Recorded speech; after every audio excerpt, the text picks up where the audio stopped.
Indeed, this is Liberia's biggest platform. The program is the Bumper Show on ERBC Radio 99.9 and other frequencies across Liberia. 89.9 is our music radio called Metro. Radio Sawan in Nima County, Sanakoli relays the Bumper Show. Radio Lawayi is in the Tapeta District. By Representative Tawan Glikia. Relays it. Radio DMP Law. Radio Makona. And Kintoma in Lofa County also relay the Bumper Show from Foya District.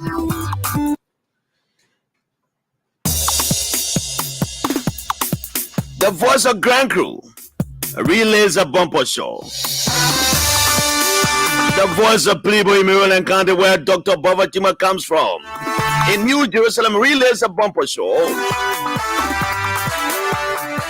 Top FM 105.5 relays it in Zwedru and owned and operated by Sega Kroma. 7 other radio stations owned and operated by ERBC also relay the Bumper Show on a daily basis. We cannot afford to go away because we are here up to 6 o'clock. I'm the nation's Heavenly J. My name is Jallah Emmanuel Niki Kalufagala Kiang Balakpuli Nyalewan to Kazuboma. Ngana Poquila Jallah Grayfield. And I said Jallah is the newest name given me by the people of Bon County. Jallah means a lecturer, a man who lectures. So I'm your lecturer here. Remember Jallah Grayfield chapter 1 verse 1. Let's talk and talk and talk and never shall we fight.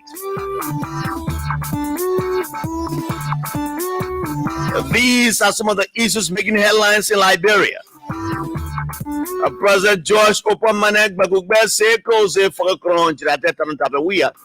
receives Friends of Zion Award in Israel as Bagugbe himself challenges Israel to continue to be a beacon of hope for nations that are striving for peace in the world.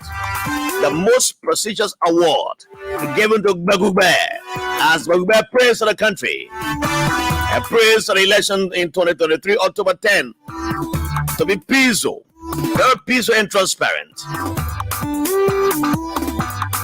United Party stalwart Mo Ali gives excuse for not paying the rental arrears or the McLeans. He cites reason. He said because they were not stealing money, that's why they couldn't pay the headquarters. They couldn't pay money for the headquarters rented. It's just a justification. A former ruling party being in power for 12 years could not pay the rental fees of a property they owe or they operating for those years. He said because we're not stealing money, so we didn't get money to pay. Is that a justification? National Elections Commission speeds up. The certification process of candidates or aspirants in the elections in 2023. This was says after Gotolo displayed his on Facebook. And coincidentally, he is my first guest on the Bumper Show this afternoon. Let me pause right here. Usually, it is time to invite the presence of the omnipotent, omnipresent God in heaven. We call the language announcers every day. One of them come and pray for us just in a minute. Pray for the president, praise for the country, praise for all elected and appointed officials and all Liberians everywhere. This afternoon, we're going to go to Honorable Kiatamba, who prays for us in VAR. Yakune. Come on, Jallah. Let us pray. Manya kamba mwasa kuba saya wateme na kwa. Kaibema ya mamanya kimutia manja Joshua yako. Ya bibomo amu ata no Israel boyo. Amu ya kumafe watimu abeno. Amu manya uya bandamu ababomo anda kwa ke fanala ke mubi anda fanala biyo fe. Anu ania swake manja tandeme amu abe kumana bui akulu. Manya uya pe kamafu yake boya kwa. Ama kama fo vote ke ko bombe na ke ko masa ku masa ke iya amu ya ma ke imai pa ya je mama nya bia bole bomo ke mo tobo guma ke ko manya wiya ke ko manya kamba mo muse ku masa mama nya me kwa amu ba kona kuno kimula ya ko gana kimu nyumwe na fi na vote ke banda me o wati melo manya upe mo ke mo iku konsoma manya ko ai basa mo kama munu pebe bomo ke mo aina so sonalo no me na kwa keke la bro mono muya be iye ke mu iya no kuno kia ke mo munu aina vote menu kena mo abena ai ti moko ke mono anu ko vote ke akwa keke mo na vote kena lomfinda kwa o jafen kwanja ke ko manya buya atia manya no ako ke mo abena sona bi akwa ke mo tia manya ja ko bomo ke ko manya kama pasa pe lung alo ke mon kum vote ke akwa amo ifo abia mo amusa ku masaka Jallah Grayfield abe som kena mo amoni ke mo isiyo ke kunume ja ikwa ato kuna ki bawa manso kuna ki bi abona iwalo ama munu be anu ki weke mo anu kun kwaya station mema kaya Gotolo mo amusa ku masaya ke mo ikwa anu kwa kuna ki yela kumu aintia fana kobi agun sal lanken malabra mon towo mo amusa ku masaya la bra buibe na kwa mwanso setena ku akume kuyana keke kamba muno mbeke setena kubindo mu wake wimu imobinu sala kenema ke mukoyo abita akunla mumo mu mbeke me petu sa nabia isa lomawa amin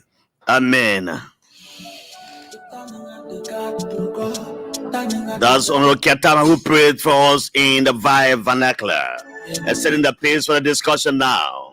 This is the man called PCK. He is the one who crowns it all. He prays for our country in song.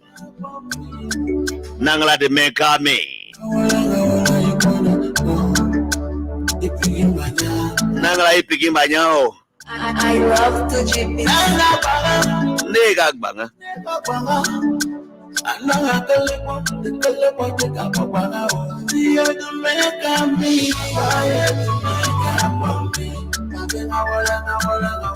Let me welcome some of the guys who joined us already. Let me recognize them. Now go to my discussion.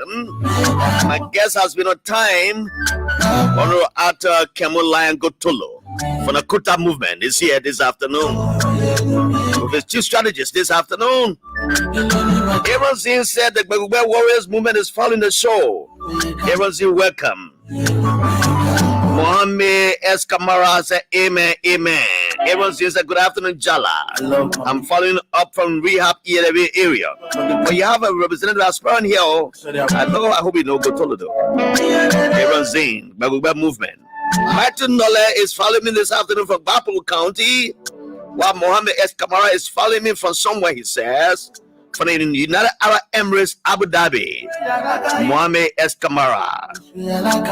Moses Jible, my grand, that's a Harper correspondent is here.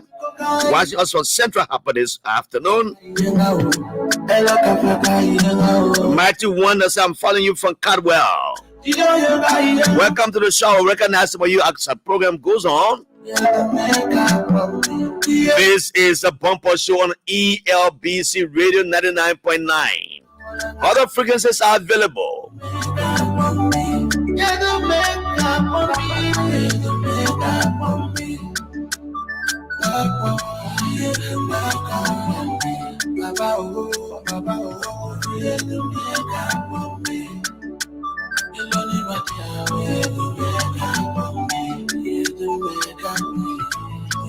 Oh yes, the somebody is asking God to protect the leaders of our country, and he asked God to protect the land.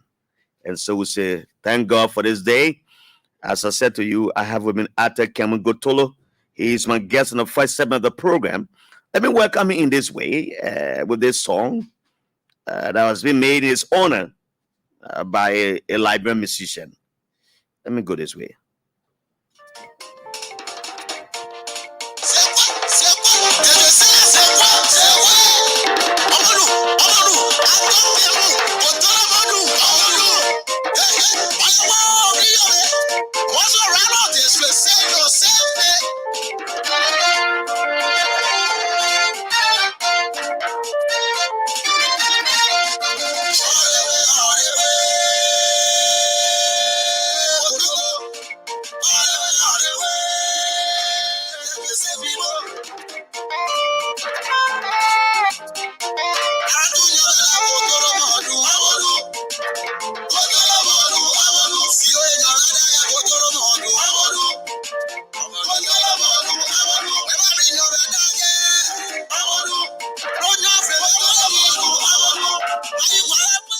Oh yeah, just a teaser of that one.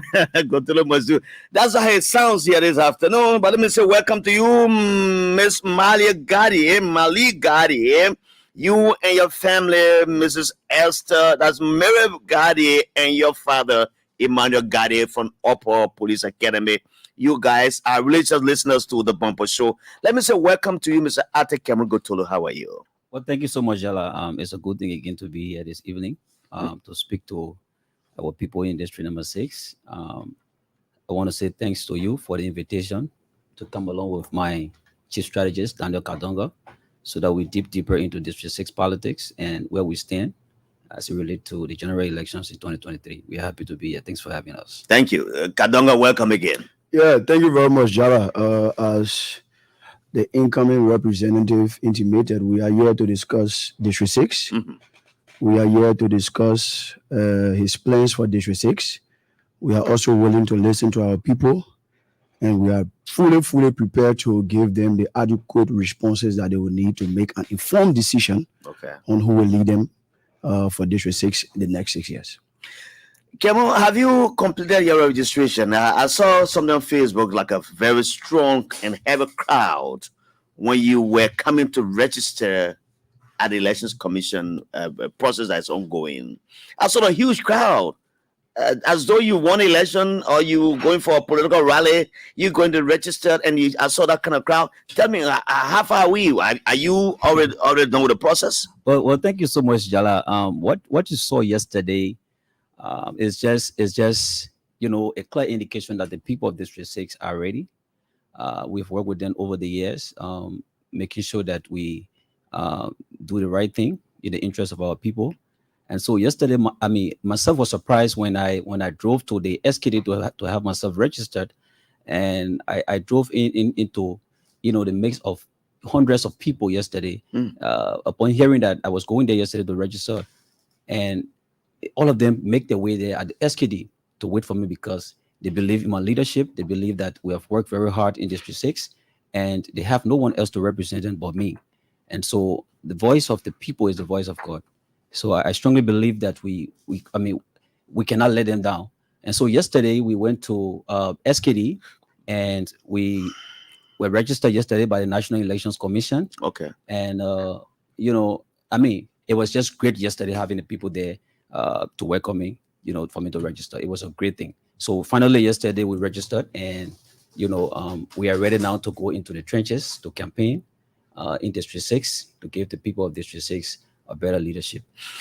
These people who have come up yesterday with all the input of the chief strategist, I want to hear from you. Were you engaged with these people yesterday before they came out in that number? I saw. Jallah, in the Friends of Gotolo, or the Friends of Gotolo believe in teamwork. I play a very small part.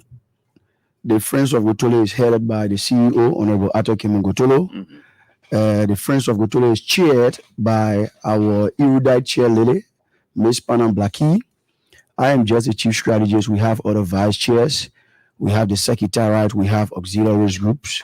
We have community leadership. So that one wasn't planned. That I can assure you. The honorable man made the pronouncement in our executive chat room. Mm-hmm. And he also did same in a general chat room that today I will be going to SKD to begin and complete my candidate registration process. So we were all surprised yesterday when we saw the influx of people at the SKD Sports Complex. And that alone shows that this is the candidate for the people. Look, Jallah, Liberians are not foolish. Liberians are wise. If they will support you to the end, you will see it. Momentum in politics is very key. And so yesterday, again, convinced me that we are on the right track, that he made the right decision to have gone to get registered for 2023. And I can assure you that on October 10, District 6 will speak. And District 6 will speak loudly. Sometimes these people who turn in the mass, the crowd politics sometimes is deceitful. Mm-hmm. I'm just thinking if you could just turn those numbers you saw yesterday into real votes. Look, Jallah, at the moment, at the Friends of Gotolo, we are now updating our database. We started that since the end of May. That is when the voter registration process ended. Now we are updating the database to ensure that all of our supporters are registered voters, because that can be the only determinant to know whether we are going to win these elections or not. But I tell you this for free. When Honorable Gotolo had his petition ceremony on June 10, I was part of the planning process. Matter of fact, I was the one coordinating the distribution of t-shirts to our people. And we know the numbers that we play with then. Jallah, 2023, this year, October 10 will be different. The people of District 6 are ready. I think this will be the first time in our district's history, because as far back as 2005, this district was District 5. It was in 2011 when the districts were increased from 68 to 73. As a result that of our the district, yes, demarcation. the census in 2008. Yeah. All right, so it became District 6. I can assure you that between 2005 to now, we are yet to have an indigenous representing the interests of District number 6. That is, all of the lawmakers we've had, they either migrated to District 6 at a point in their life, but now you have someone from the trenches who has been there from birth. We are talking EAWA Peloton. We're discussing his activities in Rock Hill, crushing rocks. We're talking about a motorcyclist who rode bike in District 6 for 5 years. We are also discussing that young man who went to the truck field as a cowboy. He was there to offload and unload materials on the truck. We are talking about somebody who rose from that position to become a Secretary General of the National Dump Trucks Union to president. And today, for the first time in the dump truck union's history, or union that was established in 1986, they have a resident for 30 years. They have somewhere that was paved by the president, and I can assure you that was through the influence of Honorable Arthur Kemi Gotolo. All right, let me pause you there. I beg you, I enjoy myself more. Because in 2014, I'm telling you, Jallah, in 2014, when Honorable Gotolo was inducted into office, he invited then Representative Snow and senatorial candidate now President George Manuel Weah, and President Weah made this promise to him. He said, "You are my son. If I am successful to lead this country, I can assure you that we'll upgrade this union field, this parking field, to a modern one. And I can assure you that if you go to Bonja, you have a modern dump truck parking station there, first of its kind in Liberia, and a lot of other things that the honorable men will expatiate on. But I've just decided to lay the basis. Thank you. And I can tell you that 2023, October 10 this year, it will be a tsunami. At the Gotolo, have you gotten the blessing of the godfathers of the district? I know Mr. Snow was an incumbent in the district for two terms. He's gone to Bomi. Now he's a senator. I know there are people who are residents of the district who people consider as decision makers. During your endorsement at the time, did you receive this people in audience? People like Snow, who has been the political godfather of the district, though he's not there any longer. Who are your kingsmakers? Well, Jallah, let me say again, thank you so much. But before I go to that question, let me just wish one of my female general, I know she's watching the show from her sick bed at JFK. Okay. Joshua Angel W. Porter, who has been one of our strong and hardworking, leader of the Friends of Gotolo. Matter of fact, we call her the rescue mother of the Friends of Gotolo. Unfortunately, few hours to our petition on June 10th, she was involved into an accident. Wow. And she got greatly wounded. She's still, on sick bed. Never mind, Madam Porter. And fortunately for us, thank God that nothing happened to her, because the interpretation would have been, different. And so, Georgia, we want to say we wish you speedy recovery. We're going to assure you that every work that you are doing on behalf of the Friends of Gotolo, will not go in vain.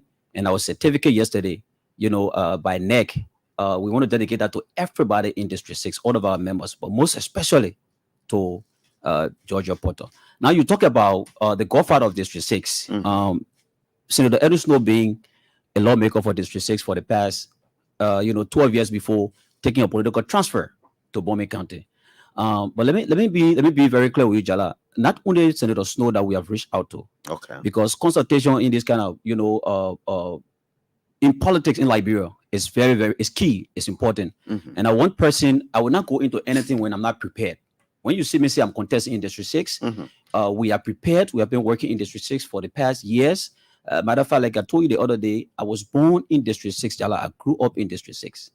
Nobody knows District 6 equal to me. So we have reached out to stakeholders, including the former representative, who is now the current senator of Bowman County, Honorable Melvin Snow. And we don't want to say he has agreed to support us 100%. Okay. But we got some green light from his end, and we can assure you that in the coming days, Senator Snow will definitely support us.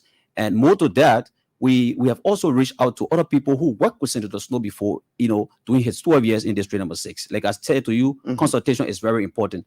So 80% of the people that Senator Snow worked with when he was a lawmaker in District 6, we are working, along with them because they still have people that believe in them. Senator Snow still has, voice in District number 6. He calls people and say, do this, and they go and do that. So we reached out to Senator Snow.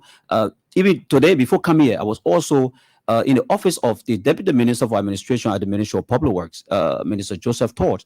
Yeah, he also contested. Yes, who contested on the party ticket in 2017. So we these are people that have been reaching out to asking for the blessing, and in the coming days, we are strongly, we have the strongest conviction that we'll get the support. Now you are reaching out to these individuals. Now the name Gotolo spells a lot in the district. Many people have thought that you who have been on the CDC ticket as its candidate for 2023, this October 10, but on the contrary, we listen that the CDC has the primary brought Mr. Richard Singbe on.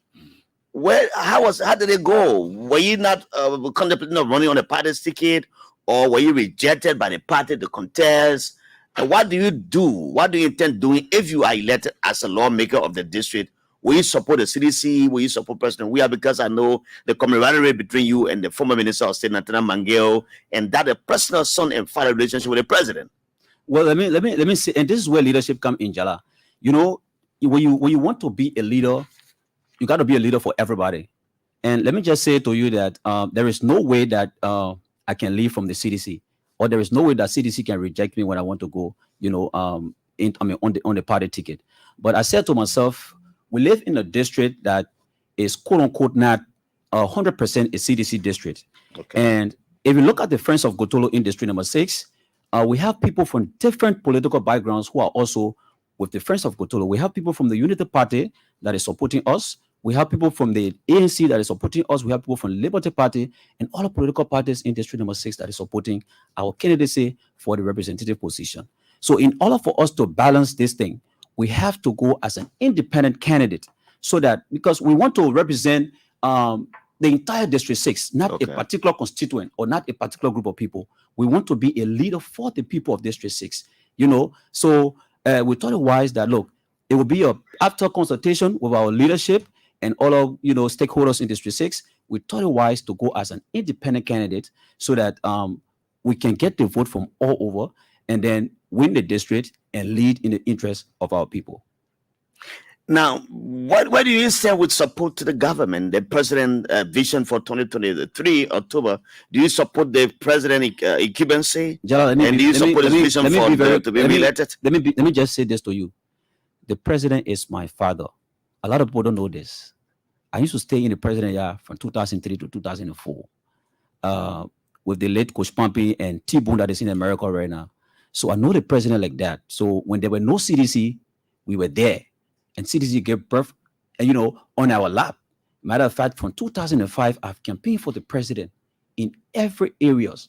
Most of the counties from 2005, I almost died during the campaign period in Grange. I got sick on a campaign trip, and the president said, but then he was not president. The political leader said, you got to take Otto back to town to take a better treatment. And they brought me back to town. I was treated. When the convoy came back to town, I joined the campaign team again. In 2011, we campaigned to make sure that the president was also elected. In 2017, we did see him. So to your question, if you leave Mawon Jallah, President Weah would be a modern day thought man. We could even give him 27 years, because if you look at the unprecedented development in our country over the years, just in the next, for the past 6 years, you cannot compare that Jallah with other presidents, 12 years, or other presidents that stay in power for long. And so I support the president with my sweat, with my blood. We'll go to the trenches, we'll go to the butchers, we'll go everywhere in Liberia to make sure that the president is re-elected, because I believe that President Weah deserves 6 more for more development. If you just join us, this is ERBC Radio. The program is the Bumper Show. Atta Kemu Gotolo is here along with his chief strategist, Daniel Walk. The man give me others. Kadongo. Daniel Nimadio. Kadongo. That crew there? That Griboni. Oh, that Kadongo. Okay. They are here as my guests on the Bumper Show. Then we recognize a few other guys who join us again. I'll come back to them. I see Kanaka Appleton. I'm journalist Christopher Kanaka Appleton II. I joined the show from one of Liberia's fastest growing economic capital, Pulibo, Southern District. Jallah King has joined me from somewhere. He said, "Good afternoon, senior brother Jallah Grayfield. I'm Justin Morgan Henaware. I'm watching from SKD area on the Boulevard. Uminga Talawe has joined me from Jallah County, while Mighty Warner has joined me. Now, Gotolo, I've been thinking that the Cuban lawmaker, Mr. Ernest, I've had that there's some altercation between you people before and far back, and now you're going against him as a sitting lawmaker. What is the strength of Gotolo in District Number 6 as you speak? Do you think you can undo those things he's done, and you can come and project yourself as a representative at this point? Well, Jallah, let me say to you that, for me, I'm not surprised by what the lawmaker have done to the people of District 6. Matter of fact, he have done absolutely nothing for the people of District Number 6. You sure of that? Of course. Look, we're not talking about personal gain here. Look, we are saying lead the people in a way that the day you live in power, the people will realize something for themselves that they own as a district. Look, when you personalize everything as a leader, then people start to question your leadership ability. And that's not the kind of way we want to lead. Jallah, District Number 6 lies in ruins. When the lawmaker of District 6, I don't let her talk about this. It's just good that I come and to explain to the people of District 6 my platform. But it's also good that we go in there. Look, from 2017 to now, everything this man has done is about African Dream School and African Dream Hospital. All right? And those are your personal businesses. The day you're not lawmaker for District 6, you take everything with you, and District got nowhere to start from. What happened to the schools, the public schools in District 6 that lies in ruins, Jallah? Look at the Kenya High School.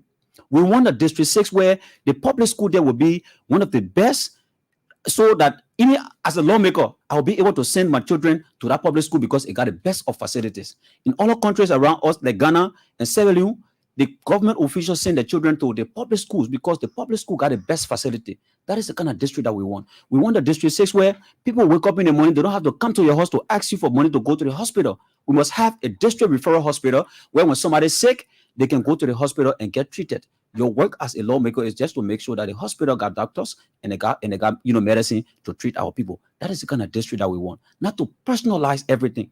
Jallah, how much do you need to live?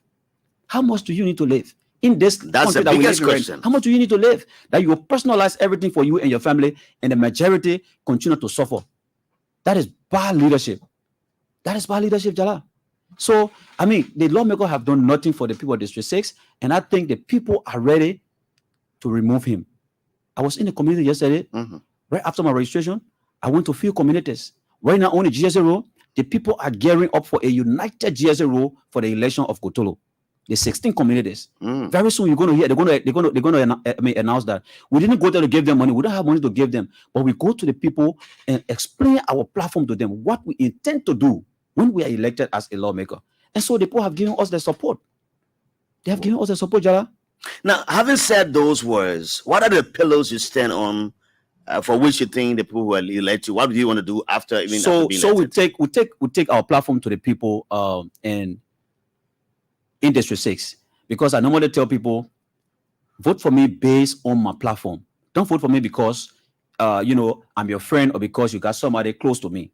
When you vote for me based on friendship, Jallah, when I'm doing the wrong thing, you will not be able to advise me because you voted for me on the basis of friendship. So on the basis of that, we've crafted a simple platform called HELP, H-E-L-P. Okay, what is that? Operation Help District Number 6. Now, we are saying District Number 6 deserve better. We are saying healthcare. We need to, construct more health facilities in the name of the district, not in my name as a lawmaker, because I want to be a lawmaker forever. Let's do projects that tomorrow when I'm leaving, When Daniel Kadongo became the next lawmaker of District 6, he got somewhere to start from. But nowadays in our country, lawmakers are getting richer than the district that they represent. Lawmakers are getting richer than the county that they represent. Why? Because they personalize everything. You go to national legislature, you lobby with your colleagues, they put money in the budget for the district, but you take that money and invest it into private, at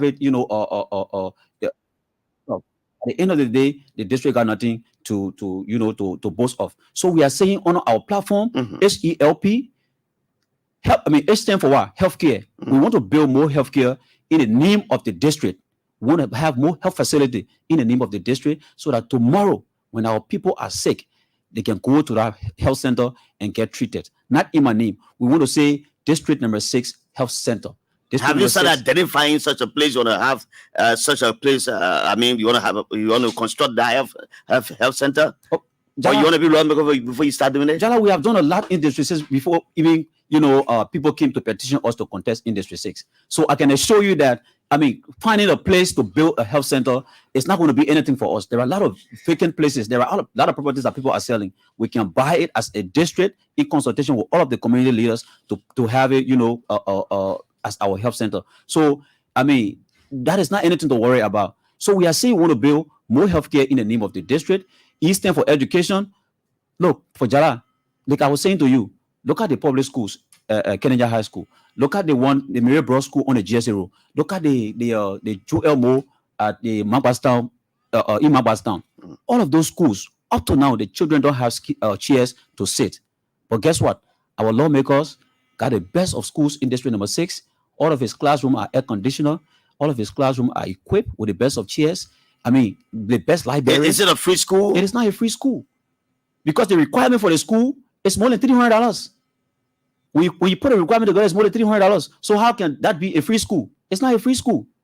So we need to invest into the public schools in District number 6, make it up to date so that tomorrow, if you are no longer a lawmaker, at least the district got somewhere to start from. So we say H stands for healthcare, E stands for education, P stands for public safety, and L stands for local empowerment. That is our platform to the people of District number 6.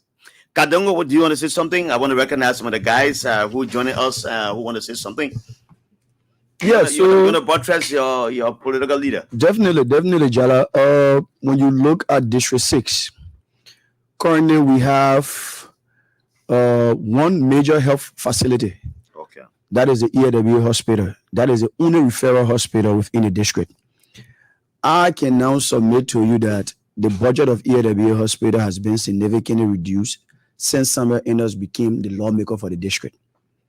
Why? Has he not been advocating for such? No, he has been advocating for the African Dream Clinic. And I challenge... How possible can that be? Jallah, I challenge the lawmaker's office to rebut what I'm about to say. You were here before and made similar claims. And they are yet... No, Jallah, there is a budgetary allotment in the 2018 and 2019 budget for the African Dream Clinic. $125,000 United States dollars was allotted for the African Dream Clinic in the 2018-2019 budget. When you have clinics in the VOA community that can afford beds, these are the health facilities that are within the communities where our people are staying. I think those health facilities should be advocated for. Because, for example, in the R2 community, R2 is a very big community. GSA community is a very big community. Tingas Village community, Jallah, is a very big community. If you have a community clinic there, maybe you have this practicing nurse who has small money, decide to open your clinic just so that she meet the health need of her people. Jallah, we need to empower them. And that's the reason why representation, lawmaking, those are very key components of a lawmaker's function. So Honorable Gotolo is saying, I have no interest in creating Gotolo Health Center. If that will be done through lobbying my colleagues into creating a health facility solely and squarely in the name of the district, while at the same time lobbying to place allotments in the budget to benefit community clinics. Because when community clinics are supported, the people within the community have access to good health care. When community clinics are supported, they will not charge you $5 for 3 injections if you want to go take malaria treatment. Once they receive allotment from government, they will be able to procure medical supplies and it will be accessible, it will be cheaper. And trust me, the health needs of our people will be met. So these are some of the things that are enshrined in this platform. Let's go to education, Jallah, before I close shortly. The June Elmo and the Kenneja High School are the only two government facilities, government schools in District number 6. Jallah, for heaven's sake, District 6 has more than 57,000 registered voters. Right? If I get the figures right, 54,000. 54,000. Yeah. The last census, 54,000 yes, voters. voters, just voters. Yeah. Mm-hmm. The last census report placed the amount of persons living in District 6 to be a little over 100,000. Jallah, when the students wanted to appreciate President Weah a year ago for paying their wax fees, that is students within District 6, just 12 graders, I worked with 57 high schools. Those were the recognizable ones. Under the Ministry of Education, 57 high schools. Just in District 6. Just in District 6. Out of that 57 high school, you only have 2 public schools. Jallah, that tells you that 55 other high schools have to fend for themselves. But if the lawmaker will go and lobby in the 2018 recast budget and place in that budget 56,000 for his African Dream School, how do you expect the other high schools within the communities that are meeting the needs of the people that are cheap? Somebody is correcting you on the live video, say even King Gray Public School as well. No. King Gray was just refurbished. Okay. King Gray was down for more than 3 years, even more than 4 years. I remember it was Honorable Gotolo again who started to advocate for the rebuilding of the King Gray or elementary school. That school was lying in ruins when the lawmaker was placing 56,000 in the budget for his African Dream School. It took the president, it took Lace, it took the former Minister of State, Minister Nantano Falo Magio, it took this Ato Gotolo here to get that school back to where it is today. Take your microphone to the people of King Gray and ask them. They will say that. So, Jallah, look, there's a young man who was born in a district. There's a young man who struggled in a district. There's a young man who understands the needs of his people in a district. He has made a commitment to them, and he continues to make this commitment that if elected, he is going to ensure that District 6 is placed above his personal interests. Jallah, in all of the districts across Montserrado and Liberia, you have the District Development Council that works squarely under the county governing structure, right? The Local Government Act clearly spells out the function of that District Development Council. Jallah, as we speak, we don't have a functioning District Development Council. Even during the tenure of the Honorable Snow that people used to complain about, we had a functioning DDC. The District Development Council is there to spearhead developmental initiatives across the district. Can the office of the lawmaker tell me now, just name 3 members of the DDC we have in the district, Jallah, I submit. Okay, let me welcome some of the guys who join us. Under God's Time is the best King Gray Public School as well. I read that. From more, Jitala says, I join you from Banga, Jogala District. 2, Chris Selly says, I'm Chris Selly from Zilla, number 1 Administrative District, Tabata City, Nima County. I'm a grandson of the late Chief Atta Gotolo. Aman George Foley says, my brother Atta Gotolo, Lion Gotolo, is teaching governance. Kudos, my brother. That's Ama George Foley. Emmanuel Blackie says, I'm Emmanuel Blackie, falling from Jersey Road. We will deliver Jersey Road to Honorable Atta Kemu Gotolo. He says that. Rosemary H. Lott says, I'm falling from Jersey Road, one of us. And she goes to say, Gotolo 2023. Rosemary H. Lott says that. Bob Ivan Gisi has joined me, my brother and friend. How are you doing this afternoon? See Kanakai Appleton, I read your comment earlier. Jula King, I read your comment earlier. Maligari, I read yours. Rufus, Bomb Picking, Olugbo, Atta Gotolo. Ideas are clearly achievable. That's Rufus, Bomb Picking, Olugbo. Olagbo, right? Okay. Vakari says, Gotolo 2023. And so let me say, welcome to the show and happy birthday to my friend and brother, long time brother. We sold Lapa and then Plastic Bed Rally way back in the 90s. His name is Joshua Kpelewa. Joshua Kpelewa, happy birthday. Today's your birthday, Joshua. I wish you all the best. You are celebrating along with Catherine Trina Leon of Christian Community in Painesville. Catherine Trina Leon and Joshua Kpelewa, I dedicate this program to you people today. You are my most valuable listeners this afternoon. Let me open the lines now to listen to what the people have to say in the district. 080-514-096, 0770-560-560, 0776680373, 080-514-096, 0770-560-560, 0776680373. Hello, welcome. Yeah, good afternoon, brother. Good afternoon. Let me hear you. Yeah, my name is Morris Pastor. We're calling one. Teacher for the Joe community. You have 10 seconds to make 15 seconds rather to make a case. Yeah. Let me say, kudos to the incoming representation of my state. And one thing I want to say, I like how you love the whole issue about teaching of my state. You know, nobody, you will not push the agenda. What you will do for the people. So I pray for you to reach the level for 2023 or towards for the celebrate our president. Also, thank you, Mr. Gotolo. Okay, thank you so very kindly. Next caller, hello, welcome. Yeah, good afternoon. I'm Julian calling from Congo Dambaro. Okay. Let me be frank with you, brother. Mm-hmm. The lawmakers we have in the country, they are still like people, and we are getting knowledge of it. Those guys go on the media, you people give them a chance to speak to us. Even the one that coming, I don't even believe in them. I live currently in districts. Oh, that place where you reside is districts as well? I live in districts. I'm around my working area. So if you don't believe in them, how will you make the decision for yourself? Let's listen to what I want to say. Those guys, use those smart guys, put them on the media, say all those fun things to us. When they get into power, it gets different. But we want to pray for the good of those that are coming, and we pray that those that want to come in power. Thank you, Mayor Point. The next caller, welcome. You live. Let's hear you.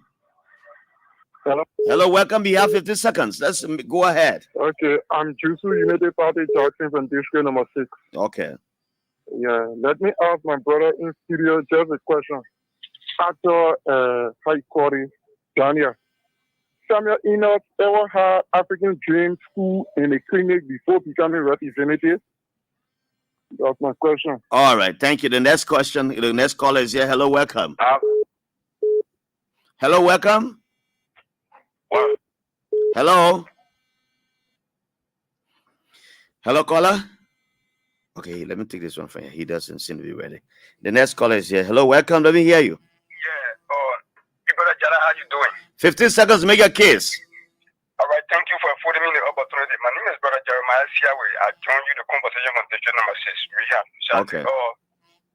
Big thank you to our brother Gotolo. He has said it all. All he said concerning about the district is true. It's just that for this time around, I am not supporting him. I'm supporting Martin say Kula, because Kula is more prepared. No intent to come. Gotolo, we took over from Martin. Thank you for affording me. All right, thank you for that. That's a democracy. Everybody has their right to say what they want to say.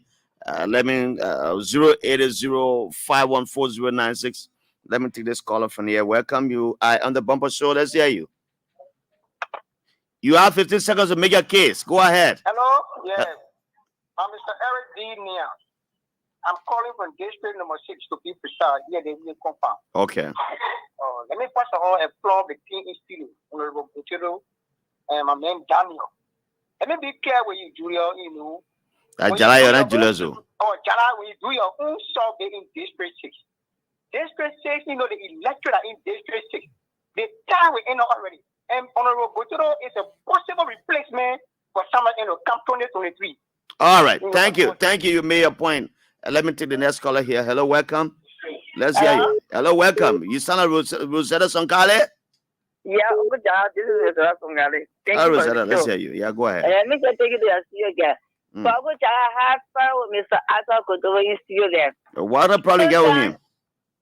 Like you see, I've been on a fire. I've said it here, I learned from on a fire since I joined FIFA movement, 2011 team with FIFA. So that if you want, like, if you say the equipment is not working and you want to oversee the equipment, why waste until the time of election. That's when my parents got Mr. Gotolo. Is it, Yeah, but and this- it's just time of election. Gotolo came up in here, but I don't resign the district. But for the last 3 years, I've been here about the Gotolo movement. Uncle Jallah, I live in District 6. I live right around very innocently. Same as a tour during the COVID-19. Promise the people of Zeogar where I live here. I read the other channel store here. You know how many people are registered? I got my document, I got everything to prove. So you have people are registered in district number 6. Okay, Rosetta. I have to tell the impact Mr. Gotolo easily. So when you want So to condemn, you say one of the impact, and you say one of the impact. I have to say impact because But you say on the field impact, right? you have not said nothing for him within the district that where I reside. Right? Okay, Rosetta, thank you. Let me take the next caller. Good afternoon. Good afternoon. How are you? I'm okay. Welcome. What's your name? I'm Justin Kalon, calling from King of Village, Gonda Trophy. All right. You want a trophy? Let's hear you. Yeah, I want to commend my honorable man in studio there. The man I want to hear, eh? Yeah, I want a boss. I want our power man. Yeah, so the man is a man that cares for humanity. So he's very, very humanitarian, and we see the need for him to take over the district. All right. Thank you. Thank you. The next caller. Let's go to the next caller. Hello. Hey, check my bridge. Welcome. How are you? Is that Mike Bemeni from Grand Bassa? What do you have to say in this politics? Yeah, this is Mike Bemeni calling from Presidency, Bichana, Grand Bassa County, one of our county finance. Let's hear you. Thank you, Mr. Jallah Grayfield, for your proper play. But I just want to find out from Mr. Gotolo whether he related to Paul Gotolo that what you ask for myself. Okay, he will answer the question. He's my uncle. I live with him. The Gotolo family, they are very good because his oldest brother is here, Paul Gotolo. And because I'm a fellow man, he's a fellow man. I know what he can do for me. Okay, so don't penalize my program. Thank you. Thank you. The message, uncle. The message, uncle. All right, then my brother. I pray for you to win in this. Thank you. All right, the next caller, welcome. I'm expecting the Minister of Youth and Sports, the Honorable Zeogar Wilson. When he comes, I will take him. I'm still having Mr. Gotolo here. Hello, welcome. Let's hear you. Hello, Mr. Grayfield. Yes, sir. Welcome. 10 seconds now. We are reducing the time. Yeah, thank you. This is Ilata Nupuna and I'm going for station number 6. And let me say thank you to Honorable Gotolo of station number 6, the incoming lawmaker. And Honorable Gotolo, I say keep it up. Thank you for the work. Thank you for all of the development. We are with you. And we promise that we know that you will deliver station number 6 and we trust that your leadership ability. Thank you, Chief. Thank you, sir. The next caller, I will take 3 calls. I'll call you a day. Hello, welcome. Good afternoon, Jallah. Good afternoon. Welcome. What is your name? Please make a case. Hello. The next caller, welcome. How are you? Yeah, Mr. Grayfield, how are you? You are welcome. Go ahead. Let's hear you. This is Franco Harris calling from District 2, Montserrado County. Okay. And I want to say to your seated guests, like as a young man, anybody that support President you got my support. But I will clearly tell you, this time is not your time. One young man called Richard, simply, I think the young people of that district, the people of that district deserve true leadership for him. Okay. So let us cross our finger. 2029, we can be thinking in your direction. Thank you. Ambassador Martina Brooks says, I live in District 6 for several years now, and one thing we have been lacking is recreational area for our kids. Any plans, sir? Though we have the SKD practice page where we take our kids on Saturday, but more could be done. That's the concern of Martina Brooks, Ambassador Martina Brooks, a librarian journalist. Let me welcome Michael Newman, who follow me from Grand Julia, and be member down, follow me from Tabitha City, while Steve Kennedy has joined me. He says, good evening, my friend, long time. Steve, welcome. How are you? Hello, welcome. Let's hear you. Okay, I'm Bowser PDS calling from Bawota Community. Is that in District 6? Yeah, District 6. Okay. The community right at EMA Junction. We have resolved to carry Adol Kemo Lion Gotolo because we believe in his leadership and we believe in his platform. So the district has resolved we are going to work through the loop and corner of this district to ensure that Adol becomes the next lawmaker of District number 6. All right. Thank you. The next caller, welcome. You are on the bumper show. Yeah, thank you very much. My name is Aaron Wade, calling you from the ELW community, specifically Sion. All right. Yeah. So let me say this. Everywhere you take a microphone to our district, when you have the opportunity to interview anybody, I thought Kemal Lion Gotolo will be the one that people will talk about. The work he has done in the district is actually visible. Everywhere you go, you see. I don't know what people are saying. They have not heard, but I thought Kemal Lion Gotolo. Anyone who will tell you that, let me tell you that they are not living the district. Thank you very much. Let me take one final call now. Hello, welcome. Yeah. Yes, you live. Let's hear you, the final caller. Okay, my name is Oliver E. Talent Jr. calling you from Lower Marquee County, precisely the Yellow Building town. Okay. Yeah, I got a question for the honorable man in studio. And the question is, why is it that the guys should not take enough time before they can start to carry on some development? Because you're asking a question pertaining into place for some of the things you were talking, such as building school, health facility, and what have you. Okay. Like he does the question, so I want you to please probably ask him. Okay. Thank you. Gotolo, we have a few minutes to be here, so let me just listen to you as you part company. You want to respond to some of them? Yes. So let me say thank you so much, Jallah, to all of our callers, our many callers, starting from bottom.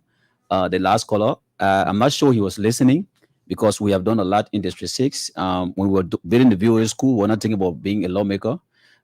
When we were building the King Grade School as well, when we started the King Grade School, it was not yet clear that we were going to contest. Since we've been providing micro loan to our people in District 6, we are not doing it because we are contesting. So we have been there for our people. We were distributing transformers in District 6. We were not doing it because we are contesting. All right. And so I just want to clear that. So let me say thanks to Aaron Wale again, like he said. Those who say they have not felt my impact, again, District 6 got over 100,000 inhabitants. So if one person have not felt my impact, it does not mean I'm not working in District number 6. Or maybe you just moved in the district, or maybe you want personal benefit. What I'm discussing is not personal benefit. Like I said to you, I don't want to do anything in my name as a lawmaker. I don't want to be that lawmaker that will be sharing money around. I don't have money to share around. I want to leave a legacy, positive one, so that when I leave from power, people that will come after me, they will say, yes, Gotolo was here, he did XYZ, and now he's no more around, but the district is still benefiting from this. To our sister Martina Brooks, we got plan for recreational center, our young people, and that's one of the things, Jallah, we have to be very, very careful. I mean, we have to do for our people, because the young people got talent, but they got nowhere to go for people to see the talents that they have. All right, so we have planned to build recreational center in District number 6 to take our young people from the street to, in order for them to see the number of talent that they have and be able to help them. Let me say to somebody said, okay, let me say thanks to Nuwa Bono. Okay. Paul Gotolo is my uncle. Matter of fact, I live in Firestone before. So I just want to make that clarity. Let me say thanks to Justin Calon, of course. I know Justin. He's one of our coordinators at the National Dump Truck Union of Liberia, a very understanding young man. Let me say to our sister who said she lived beyond Zapata, in Liberia, people don't want you to tell them the truth. When you come to me and say you want electricity in your community, and I tell you it's difficult for electricity to come here in the next 3 months, and you think I'm joking, they have gone all around the place, and up to now, all the people they went to, they told them that place is on a Wellbeing project. And I told them, it's not a place where we can just go and grab one transformer and put there. You have to first run the line first. Do the poles and do the lines before even the people can come and start bringing transformer. So I told them, maybe they felt I was lying to them, but they're gone almost 3 months up to now. Nothing has been done for that place. They said they wanted somebody that was going to help them in 1 month time. Today, we're going almost 3-4 months. Nothing has been done. So I just want her to know that we're not talking about personal interest here. We're talking about what the district can benefit. Let me say thanks to Eric Nia for your support. Who again? Okay, so far so good. So I want to say thanks so much to all of our listeners and those who call in support of us. Those who also not supporting us, we want to say thank you. We want to say come to District 6, follow the Friends of Gotolo working in District 6, and support us because of our platform. Thank you very much. Kadongo, anything just in a few seconds? We have to go to ministers here already. Yes, in closing, Jallah, I want to say thank you for the invitation. And I want to say thanks to the CEO of the Friends of Gotolo for inviting me to be here with him to share this platform. And I also want to say big news for the young people of District number 6. a Nigerian construction company called CBEX was contracted to do a design for the District 6 Vocational and Technical School that the Honorable Mayor is thinking of placing within the Kenenja High School of Rehab community that will be able to benefit 8,000 students. So the Kenenja High School facility is owned by government, and he has decided to begin that project, and if he wins, he will continue so that the young people within our district can acquire life skills to make their livelihood. Thank you, Kadunga. Mr. Ada Lion Kamu Gotolo has been my guest on the first segment of the show, along with his chief strategist, Kadunga. Next, coming up in a few minutes, will be the Minister of Youth and Sports, the Honorable Zeogar Wilson. I'm taking a break to get some water. When I come back, we'll go straight to the discussion with the Minister.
This one is called Jebe. When men were boys. And I know the Honorable Zeogar Wilson knows this one very well. That's how I intended to welcome with this song.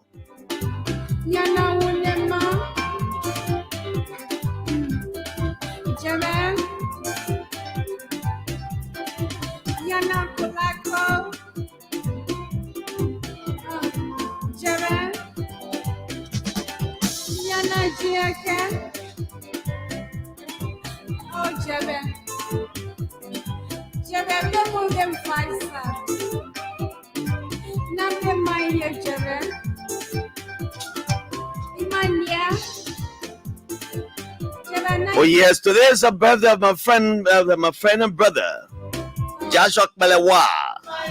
He celebrates along with Catherine Trina Leon of Christian Community.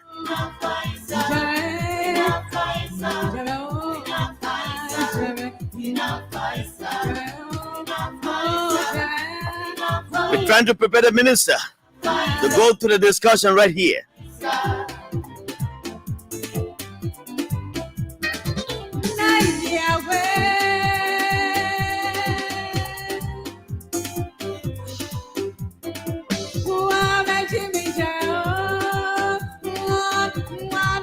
Let me say welcome to you, Harriet Lila Brisbane. You say you're watching us from somewhere in the second area.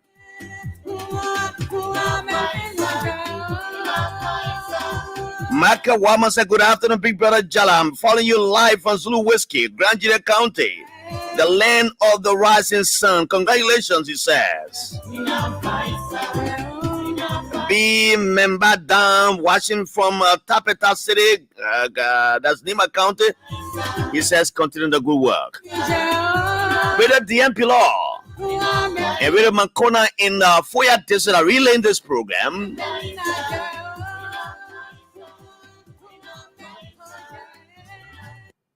All around the ring we must go. Then I'll take Our Lady by the hand. All around. Chris Selly says he's watching from Do Ziad number 1, Do Administrative District, Tabeda City, Nima County. Who told you so? This is called Salimasa. You know. The Power Melody by George Domanakas. Salimasa is a young man Welcome to the Bumper Show on ELBC Radio 99.9. My friend and brother Lawrence, no God for yourself. How are you this afternoon? You are there in the winter area in Johnsonville. Welcome to the show, every one of you. No God for yourself. Let me say welcome to the distinguished and erudite sport minister, dear Zeogar Wilson. How are you, sir? I'm fine, Jallah. Yes, your microphone there. Yeah. I'm fine, Jallah. How are you today, you and your team? We are doing well. The other day you were at the airport, and when the president traveled, not this trip, and the guy, somebody saw, they said that, but anything the president travel, and the president where? I was thinking why. So it reminds me when I asked you the time I interviewed you on Face the Nation, and I asked you, have anyone told you that you resemble President George Weah, and you say you always come across people asking that question. So I was saying, the guy said, but that man at the minister even exposed. I know, right? Mr. Minister, how are you? I'm fine, thank God. How is the ministry? Ministry is good. We're doing our best. Okay. The last time I was hearing one of your assistant ministers talking about TVET teachers that were sent abroad for training. They were expected to come back to the country to help in the area. What is the status of that program? Yeah, some of them are back. Others are still there on ongoing training, and we are expected to send another batch, around 60 of some, I believe, or 50 something to go for training. To come back and impact more knowledge into our young folks. How many did you receive this time around, and how many did you send at the time? Well, the total number we should be sending should be 120. Okay. 15 came back in carpentry. First, that we have placed them at different schools. And then the last batch that came home recently, I believe, that number should be 50 as well, for different trades. Mm-hmm. And we should be placing them to various TVET institutions to be teaching. But the total number of teachers that should be sent abroad, total number is 120. Is it done on a bilateral agreement level, the government to government, or what? This is a program funded by the EU, the Youth Rising Project. Okay. They are the one that is through the project that will have the teachers going outside the country on a phase one. It's the same phase one that currently impacting 7 counties. And phase 2 will cover the last 8 counties, because the president's vision is to ensure that we have TVET, state-of-the-art TVET institution in all 15 political subdivisions. Recently, Minister Twes signed 88 million, I believe you heard it, an agreement, Yeah. and among that, with that 88 million, there were 28 million in there for TVET under the Youth Rising phase 2. From the European Union, that includes the Swedish government as well, the German government. And so the president's dream to have TVET in all 15 counties will be actualized. Now, where were these people before they went on these trainings in different countries? Were they in the employ of the government? And how were they being sustained? Were you giving them honorariums while they're there? Or was the government of that country helping to provide subsidy for them while they were there? If they were in your employer, well, you say paying them while they were away. So, as per the financing agreement, they did not have to be in government to recruit them. We went through a competitive process. And once they get recruited and sent abroad, the agreement says upon their return, they must be employed by government, put on government payroll. Okay. However, 2 years before their departure, we were able to put all of them on government payroll. Okay, that's so good. we met that condition before they even left the country, and now they are away. They are still on government payroll. As they come back, they just continue, because that was part of the agreement. Sometimes people go on this kind of training, they come back, as soon as they return, they get good jobs and abandon what all they went for. They did not give it to them, they take it to someone else. Do you have an agreement that you sign with these people that when you come, you have to serve this number of years with the government before you go somewhere else? And if you did leave us, we can take some measures against you. 3 years. 3 years. You have to go for 3 years. After 3 years before you go. In fact, We have put in place measure where a final certificate or diploma is not given to them directly. It comes to the Ministry of Youth and Sports and Ministry of Education.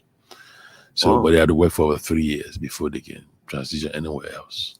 Now, under this TVET program, there's agreement signed by Minister Twe, which intent is to build or maybe renovate vocational schools in all the 15 counties.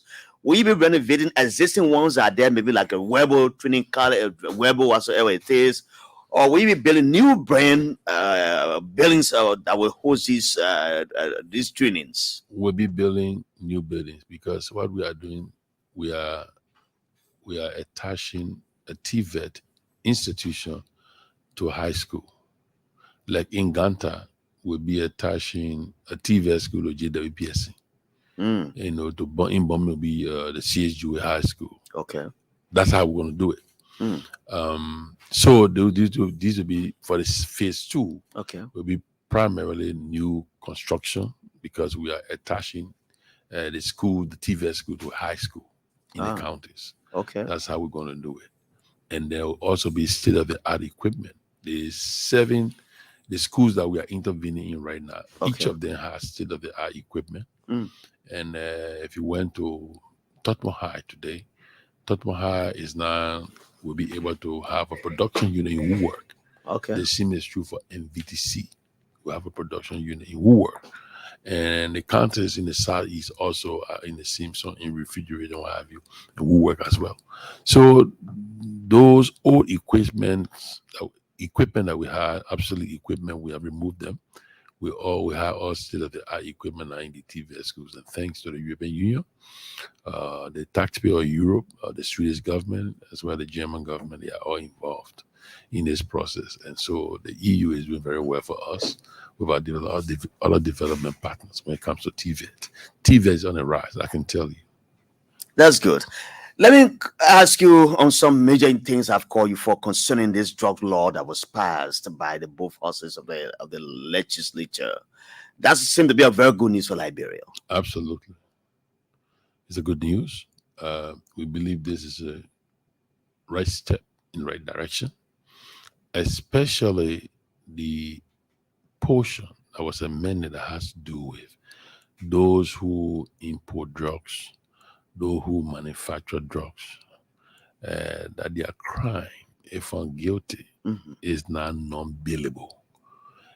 So if you were arrested today as a manufacturer and you are a trafficker and you are found guilty, and while you are under arrest, you cannot get bail out of jail. And once you go through litigation and you are found guilty, you are in prison for life. That is good news.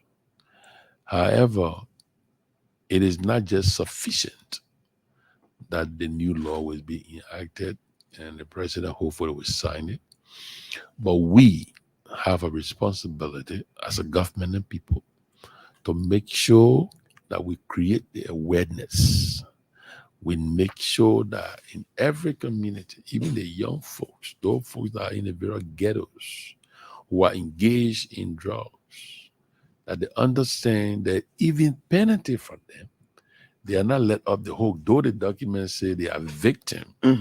But however, their crime is a lower level felony. They have to understand that.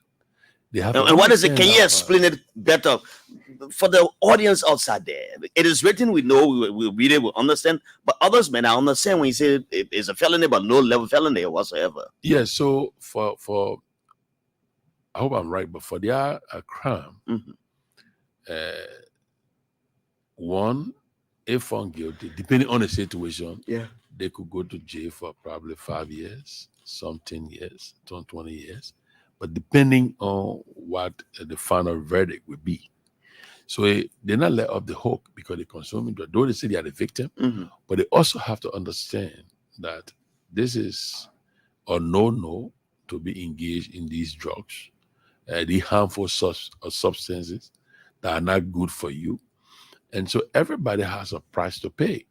But I think the fact that those who are manufacturing the drugs, those who are bringing the drugs in this country, their crime will be non-billable. Mhm. It's a welcome news, because in the past, these guys will get caught, they get bailed out of jail. Mhm. The next thing you know, they are flooding the market today.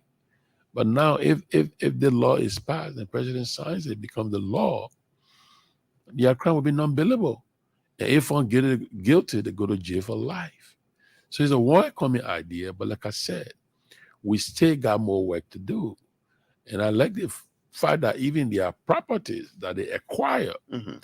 during the sale of drugs, That's the good part about the it. government sells it at 25% go to law enforcement, 25% go to rehabilitation, the rehabilitation of the young folk, and the balance 50% go to government coffers, which is also good. So are they referring to the manufacturer or the trafficker or whosoever? Or But those who the are selling it? The trafficker are part of, they are the OC manufacturer. They're the one bringing the drugs in the country. Wherever Yes. they get So it from. anyone who sells it, Those who are caught to go in jail for prison, for life. Mhm. The trafficker, the manufacturer, those who produce the drugs, Mhm. those are the people the law refers to, that your property that you acquire by the sale of these drugs, by the manufacturer of the drugs, the government will sell them and they give the breakdown in distribution. So let them understand that they have to stop, because this thing is affecting the young people, it's affecting our children, the young generation. And people are taking advantage of their plight Mhm. and just giving them drugs, encouraging them to, because it's a money-making thing. Of course, So fast let money them- making thing. Exactly. So let them feel the weight of the law, and it's our expectation as well that the judiciary will also play their role transparently. That will understand that people cannot just get off the hook. So there's a whole host of things we have to do. Passing the law is one thing. I must commend the legislature for that. Mhm. Enforcing the law, Yes, it's another creating the awareness, Mhm. creating the education. Those are all things we have to do as a government and people. That's a good news for our country, which I must applaud the legislature for too. But Mr. Minister, everywhere you pass in this country, every county now has these at-risk youths. The other day I listened to you when you spoke at a program in Monrovia that some of our partners have come with some money to help rehabilitate these young people. We call Zogos around. That includes we're having rehabilitation centers for them. But our government made commitment to the process. You talk about, I think, $1 million that was promised by the government of Liberia that has not been provided yet, which is maybe a stumbling block to having this program kick off. Can you give us some update about that? Well, thank you. So, since the project was launched last year by the president, the major stumbling block has been funding. Despite the fact commitment were made by both the government and our UN partner. The UN committed $3 million over 2 years. The government committed $1 million annually. Mm. Both government and our UN partner funding have not been made available. Right now, where we are, Both government and partners. yes, Fundings have not been made available. no. So the UN say they have that funding. It's not yet in country. It's not come yet. Government has not made aid money available. Its commitment available, and that's just a fact. But where we But are was now, it a timeline that the UN gave and said we would do this at this particular point? Well, the thing is, for me, I think we as a government, it's our program. Yeah. This is our program. We have to make the first move. I think if we begin to make a move as a government, they will follow. We are asking them for help, Mhm. but we have to make the move. But where we are now, we have declared this a national emergency. The Ministry of Health leads the technical working group. Right now, as we speak, we've identified 39 service providers, meaning people who are catering to individuals who are involved in this drugs use, try to rehabilitate them. Mhm. The technical working group, under the leadership of Dr. Logan from the Assistant Minister of the Ministry of Health, Mhm. they are now in the field Dr. Wapo, she's leading that group. They are in the field in 4 counties. We are doing assessment in Montserrado County. We are doing assessment in Bombay County. We are doing assessment in McGibby County. We are doing assessment in Grand Bassa County. Because these are the 4 counties, we've identified the 39 service providers in these counties. So the team is out this week. They started Monday. They are assessing these facilities to know what they are doing there, the staffing they have, what level of support they are providing, what is the capacity. The folks that are there, are they paying to be there? What it costs to run the facility? We are gathering all the information because the steering committee, the technical working group, will formulate a new work plan based on the information that will be gathered from the service provider.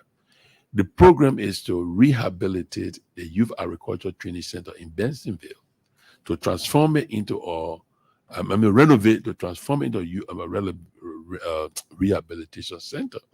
But until that facility is renovated, we want to work through service providers to make sure we can begin to move these folks into these service provider in service. They will have to go through ES grant depending on our situation. That is the plan. So the team is working currently as we speak this week. We are hoping by next week they can complete what they are doing, put together their work plan, and the steering committee will meet, because the steering committee is co-chaired by myself and the United Nations Resident Coordinator. It involves all my land ministers are on it, and the UN side, all the UN folks are on it. When the steering committee meets, based on the recommendation from the technical working group, we make a decision on the work plan. And once that decision is made, we are ready to start taking these folks on the street. And I want to say that in the next 2 to 3 weeks, if we don't start that process, it means that funding will be the impediment. But right now, the way the team is working, I must commend Dr. Wapo, Dr.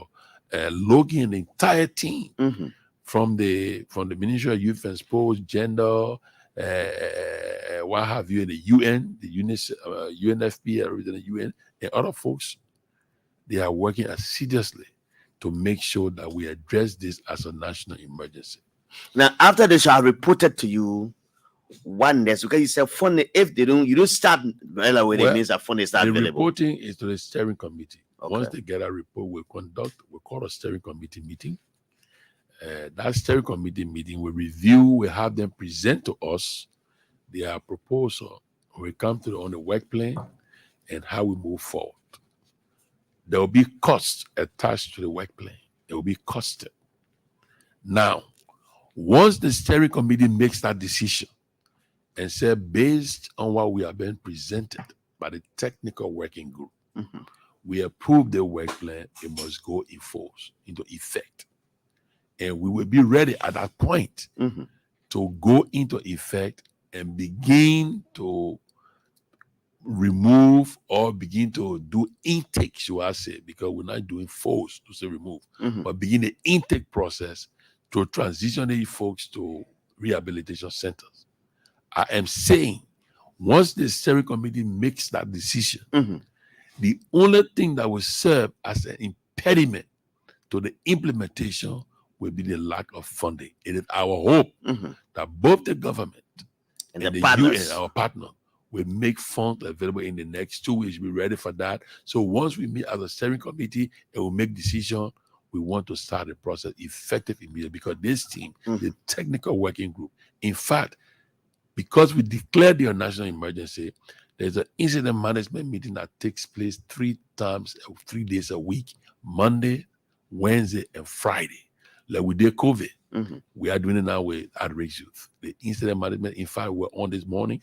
They gave a briefing, everything what they are doing. So this team is working.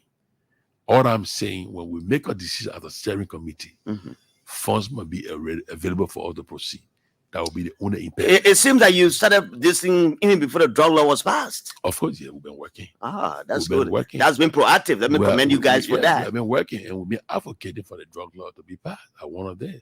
But this process requires a whole host of things we have to do. Even because some of the funding I'm told coming from the peace building office, there's a whole peace building component to this because the young folks must learn to coexist with their friends. And most of them part of it is family reintegration. And we have to be able to make sure that they are able to be taken in by their family, and the family must be willing to accept them. Because I want the key to it. Most of the folks in the street, they have been rejected by their families because of what they are engaged into. So the peace building aspect is a great part of the whole program that we are putting together. Now, I have two more questions on this subject. Now, this is almost like a pilot project you have started in Magibi, Bassa, Montserrado, and all of those. If you have the cash, which I'm very optimistic of, you're going to get, when do you intend to start taking in these at-risk people to these centers who have been rehabilitated? And how long do you intend to have them there? How do you intend to reunite them with their families? Because you said one of the problems is that their families, some families are rejecting them because of their condition. So let me not put the cart before the horse. Meaning the technical working group, they are crafting the entire treatment plan. Okay. How long the folk will stay at ES Green or other mental health facility before they are transitioned into the service provider. Okay. How long they will stay to the service provider. So meaning you have to carry them to the hospital first? Yes. To detox there them? Will be there will be some of them that will need to be detoxed before they go to the service provider. There may be some that may not need it, but the health people will determine that during the intake. Now, how long they stay at ES Green? How long they stay if they are sent to the service provider? How long they stay there? How long they will stay in the vocational and technical training? The technical working group will put the entire treatment plan together. So I don't want to tell you here now they will stay in this for 2 months, for 3 months. That will be based on the professionals. The technical working group will come up with all that information that to the steering committee that will keep, for instance, will keep the folks at ES going for maybe 2 weeks for go through detoxification. For ES going, we send a service provider for other treatment. They will stay to this center for maybe 3 months. After this, we need to do vocational technical training. They will take maybe 6 months. We need to, in the meantime, at the same time, we need to reconnect them with our family. So the technical working group will give her the entire treatment plan and the time frame. So I can tell you, as I sit here today, that this training will take X Y time. I'll be putting the cart before the horse. Now, given the growing number of these arrest use in all of the counties, there's no county that is spared from this. It requires a robust campaign to educate people about the usage of drugs and also telling them about the importance of the drugs law, and if one gets in conflict with the law, what happens to them. So my colleague is asking, when do you intend to start this robust messaging of the process? Our messaging will start concomitantly with when we begin the orientation. I told you because the peace building office is funding attached to this program from the UN side, it will be robust because I agree with you. The issue at Riksview cover all 15 counties. The only reason why we are starting with the 4 counties because our plan is to begin to work with service provider while we carry on renovation of the Youth Agriculture Training Center. These are the 4 counties that we have identified that have service providers. The team is also going through the various local health officers in all the counties that are not covered now to look there to see whether they have service provider for us to begin to engage them. So this will be holistic. We are going out for that because the issue of at-risk youth will be a national security risk if we don't address that plight now. And the government, our partners, are prepared to provide them all the support they need to change and transform their lives. In fact, tell your story. The president started his own rehabilitation to tell her, look, I mean what I said when I told you people to do this. We were able to recruit 45 young men and women from the Bambuma House area. The president took them through ES Grant with his team, then took them to Marshall. There was a building there owned by the Ministry of Labor. They were in there going through the rest of their therapeutic interaction to clean them. After that, we had an elaborate program in Marshall to graduate them. We put them in vocational school. Today, I received a text from Louis Stoker Jr., who told me that one of the guys who is doing health science, the man made an honor roll 3.0 grade point from the vocational school. A guy who was in drug rehabilitation. That the president initiated 3.0 grade point. I saw his text today. I was like, wow. How do you use these people as ambassadors? Especially the 45 you talk about, after they have been fully rehabilitated, maybe reintegrated with their family. How do you use them as ambassadors? So I would say this much. Because we are working with a team and they are professionals who had a certain aspect, I keep referring to the technical working group. I don't want to say something that will be counterproductive to their plan. So I'm sure once we pass on their recommendation at the steering committee meeting, all of this, I'll be in a position to tell you exactly what will be done this way. Yes, they are to be used as ambassador. I agree with them. But how they will be used as ambassador is up to the technical working group that will advise her in order to make an informed decision based on that. But these folks who are going through the process and have transformed their lives, they know where they come from. They know some of their friends are still in there, out there, doing the same thing. They need to be able to speak to them. But the technical working group will guide her through that process. Mr. Minister, are you concerned about the security risks these arrest use put to the lives of individuals where they are, like in Montserrado, in Monrovia? Maybe at 7 o'clock, people are afraid to even walk in the street of Broad Street, for example. What is the security concern like? What can you do in the interim? Why do you put this plan together? Because you always talk about the technical working group, whatsoever. But what is the security concern like? Why are you putting these plans together? Are you concerned about that? But you know that I just said that if the issue of the food are not addressed, it poses a national security risk. And I mean that. It's a fact. Like you just said, there are some communities people are afraid to get out at 7 o'clock, 8 o'clock. Even afraid to come home because of the folks. Now we can't have that in the country. We can't have that. And that is why on the on the whole steering committee, the Justice Ministry is there, the police there, the DEA, they are all part of this thing here. It's not just the Ministry of Youth Exploration, Ministry of Health. No. We got the Ministry of Commerce, Ministry of Labor, Ministry of Information Transport. They are all part of this group. The issue here is once the government and our development partners, we are beginning to provide opportunities for the young folks to transform their lives. And some of them just decide to be resistant. Because, look, quite frankly, there will be a number of them who are doing this thing because they see it as a way of life. And we just can't have that. At some point in time, the government will have to use force to get them off the street. Because we are providing you opportunities. You must take advantage of the opportunity we are providing you to change your life.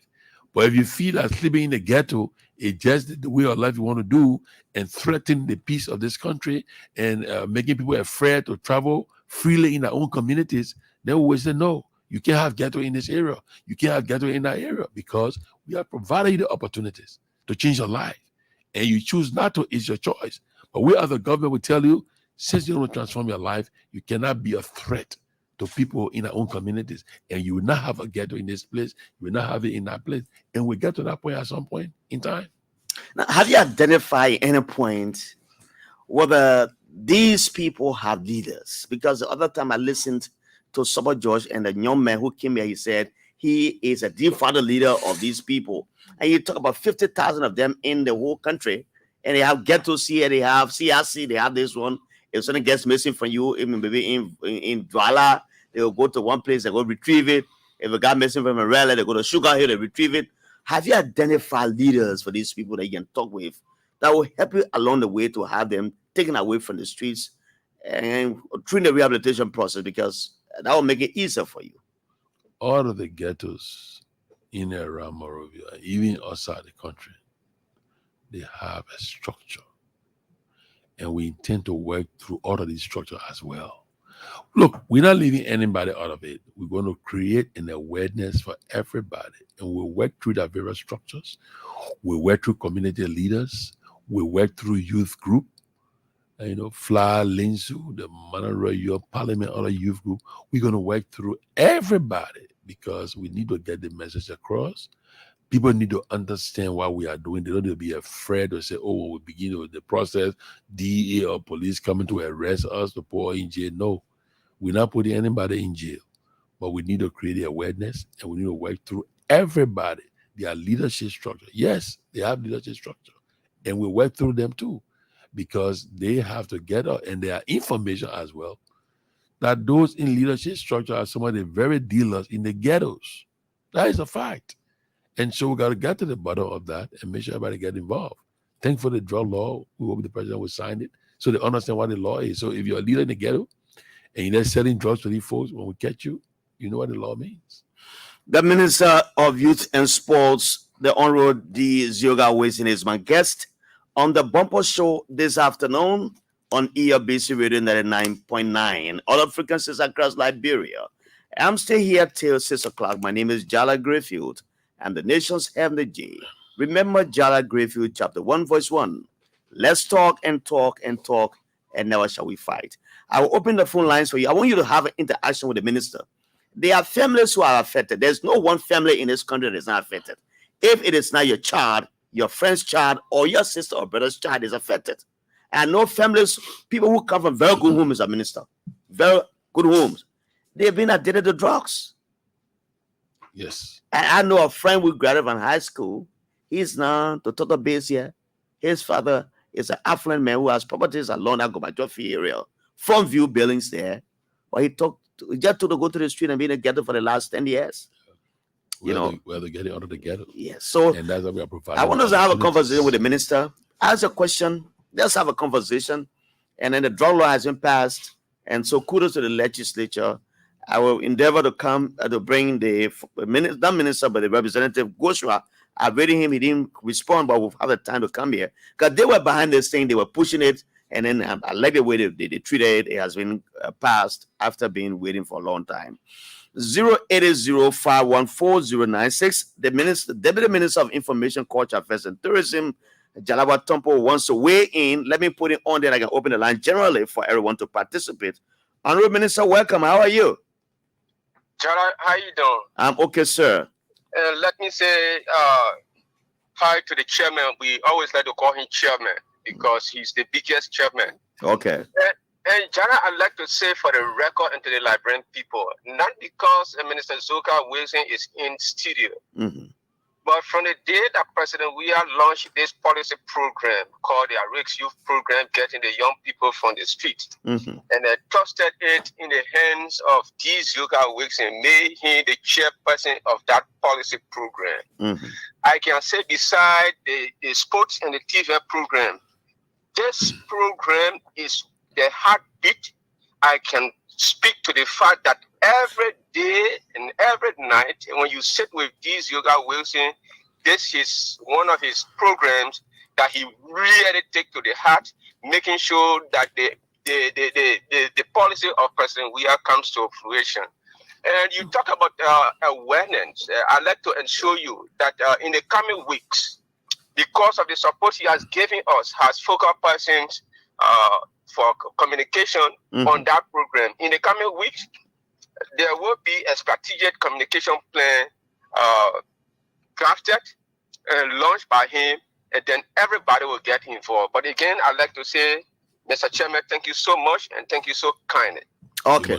Thank you, Mr. Minister. let me open the line now or for everyone to participate.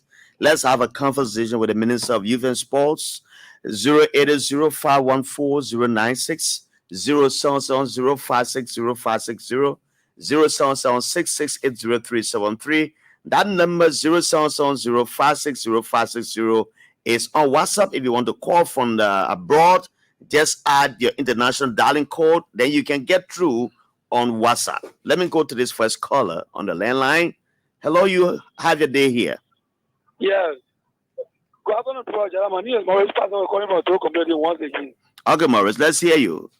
Yeah, Bro Jallah, the thing I saw on Facebook, it made me a point 300 about yes, what was that? Our president, economic president, after the president invited them to a house, they found money I saw, they go play my house. But I know ever saw that some people saw about talking about drugs. Yeah, bro. No more, bro. I brought too much joy to me that on the CSA. They go celebrate my son. They standing in line. Yeah, to play the game. After the car kick, let the flower. They saw they play the flower again. But they know little fast to meet the president and West. The team brought my house. I say, so you thought them to keep it, and you want to put it out for it's boy, eh? Yeah. Okay, thank you, yeah. Thank you so very kindly. Let me take the next caller from here. Let's hear you. You are on the bumper show. Hello, you are on the bumper show. Go ahead. Yeah, this is Pastor Clinton. Okay, Pastor. This is Pastor Clinton from Buchanan. All right, from Buchanan, yeah. Pastor Clinton. Let's hear you. What do you want to say? Any suggestion?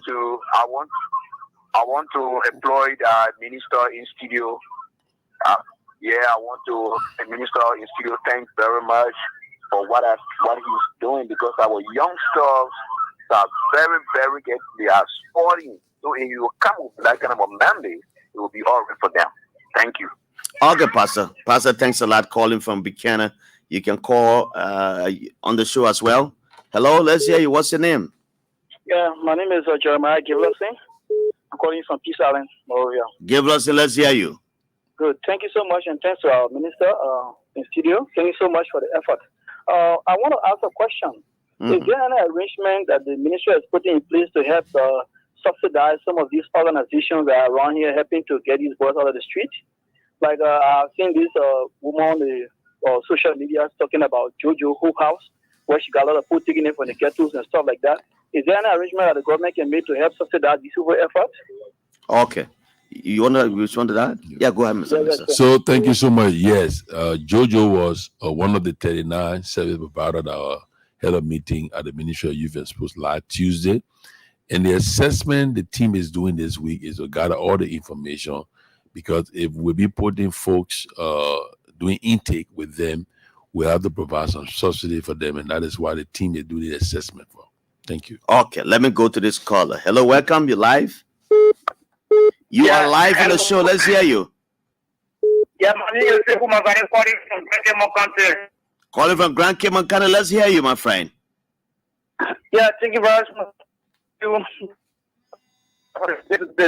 All right, let me say thank you. Let me say bravo to the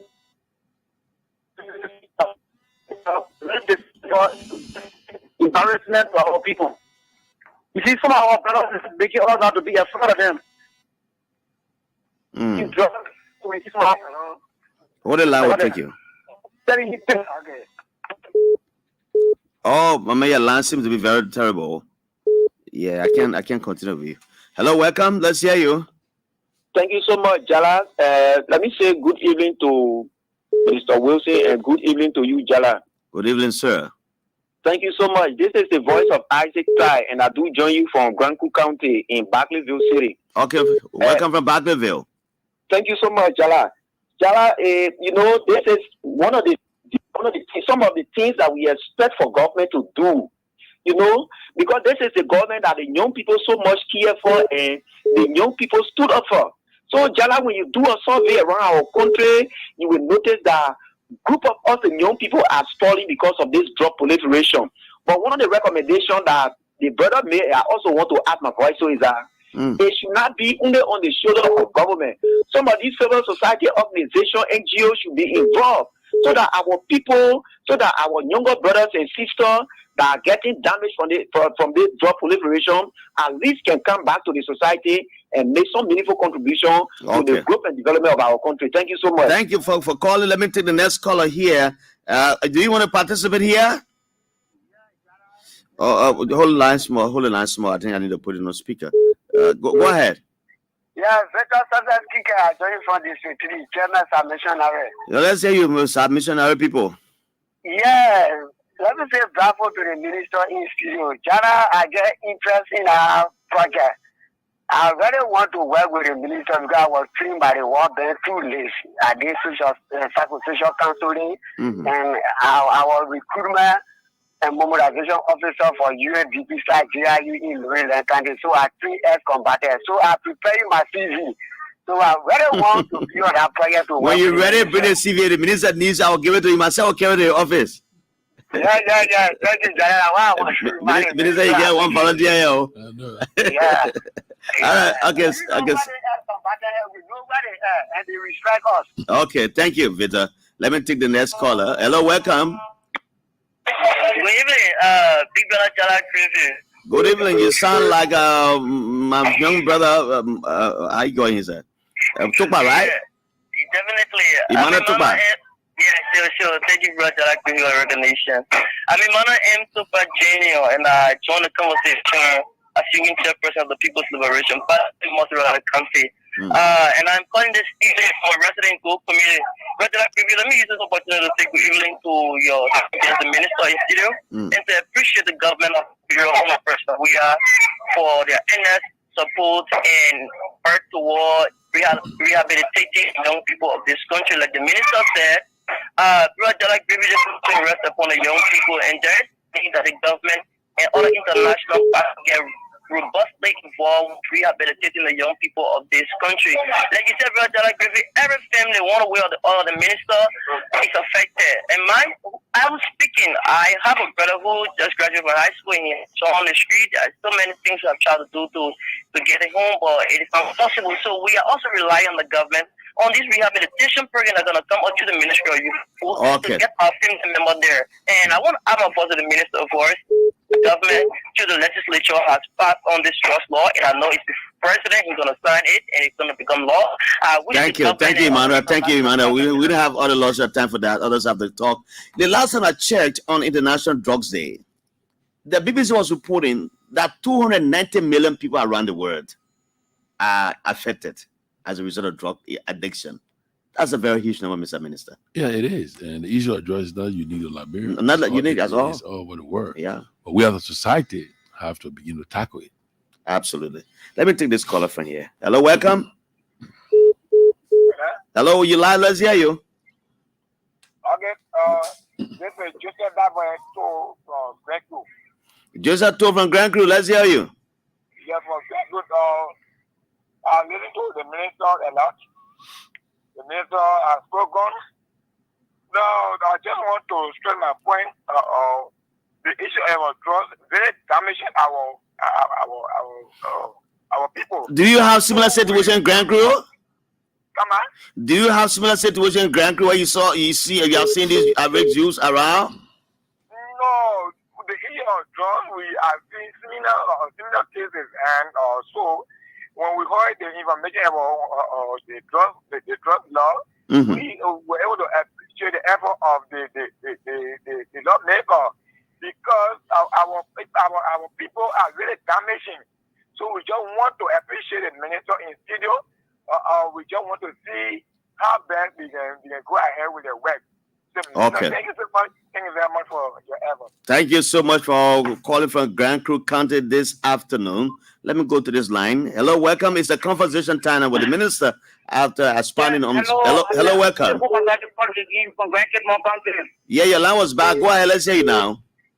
Yeah, thank you very much. Mr. Bravo to the minister that discussing the drug issue in Liberia. When it comes to the drug business, our sister, our brother said we are affected and going around. And when it comes to the drug issue, you discuss in other countries. I want you to discuss the blanket more, especially when it comes to the drug business. Do you have proliferation of drug users there? Seriously, when you see some of our brother, some of our sister there into drug business, but they got nothing to do now. They got to push. Seriously, and we're very fed up with the thing that we embarrassed. Okay. So thank you very much. Yeah, let's hope and pray that our partners that Mr. Wilson talk about and the government commitment to helping these young people through budgetary allocation can come true so that they can be rehabilitated. Hello, welcome to the next caller. Yes, sir. How are you? I'm okay, sir. Welcome. What is your name? Where do you call from? Come to Lotto District 2. My name is Zeogar Wilson. You calling from where? District 2, Grand County. Okay, Grand Bassa, let's hear you. Okay, thank you very much to the National Legislature about passing the trust law. But no, in our community now, we begin engagement because other people are saying the president will not sign the trust law. So I appeal to our president because he cares for people. The trust law that the Pope Office has passed, let him sign it to be law. Because in our community, we can't be able to sleep, my brother. These children, these men and women, once those poor, they are not easy. They trust a law alone. If the president sign it, we'll be able to report other people that are making the trust business for our children to be free. So I appeal to the president to sign the trust law. Okay. All right. Thank you so very kindly, my brother. Okay. The next caller. Thank you. The next caller, welcome. Let me hear you. What your concerns are. Good evening, Mr. Minister. Good evening. My name is John Presley, and I join you from Greenville City, Sando County. All right, Greenville, welcome. Thank you very much, Mr. Minister. I will applaud you for this good idea that you have brought in Liberia. I live in New Town. I live right on the road, and there's a ghetto right behind me. There's a ghetto right behind me. We don't even sleep. They call the place Zagabla. What, Zagaba? Zagabla. Oh, Zagabla. Yes. It's not easy. All the young folks, when they come in, they get a net inside them. So net can be inside them. I live at a junction. So the last time they catch one motorbike car, they said that, the motorbike car, one brother, he put it right to the junction. It was not easy. The whole motorbike car, the other man took the net to shoot that guy. And we all went there with folks, and we set it down. There were two. We set it down. The other two ran away. And we naked them. We hold them. We post it on them. But we never harm them. So it's not easy. It's a good thing that the minister has brought. Okay. So I will let her tell the key people thank you, and they are working in Sando County. Okay. Yes. Thank you very much. Thank you so very kindly. The next caller is here. Hello, you live. Let's hear you. Hello. Hello, welcome. You make your point. Yeah, this is Mr. Manye from Sando County. Sando County, welcome. Reduce that monitor behind you there. Okay. What the youth and sport minister said, I'm in support of it. Okay. What I want my recommendation to the youth and sport minister is to provide that $1 million.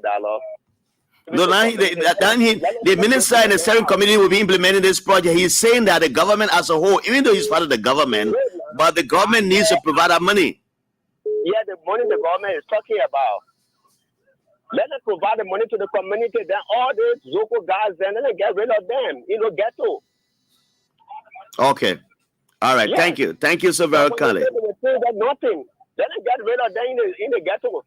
All right. Thank you. Thank you so very kindly. The next caller. Hello. Good afternoon, Brother Jallah. Good afternoon. Yeah, this is Professor. Professor Bagubag, let's hear you. Yeah. I just want to tell the minister thing for a permanent discussion. The job people getting too many like you friend trust. Give me a phone opportunity. All right. Let me take two calls with a time of 5 minutes to the hour. Many of the guys are just recommending and commending the minister.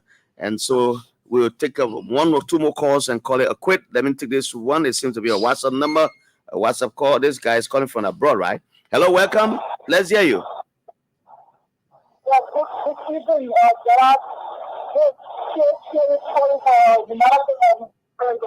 You calling from the USA?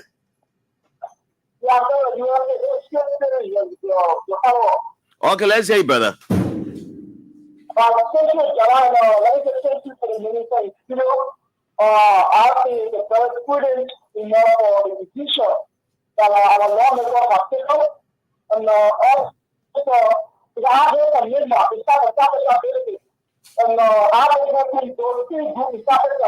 Okay. I want to go outside of the in the justice because that's just issue.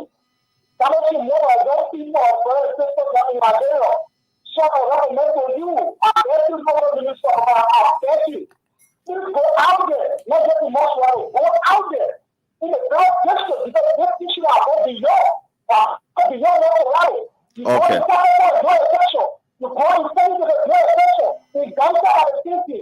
So our minister, back up to you, go to USC, and please go out in the drug section and see how you can take our people in the city. So we are better than the society. Thank you. Thank you so very kindly for your recommendation. Mr. Minister, I was thinking while he was talking, every Liberian is concerned about this issue of drug. Everybody is against it. People are supporting the government.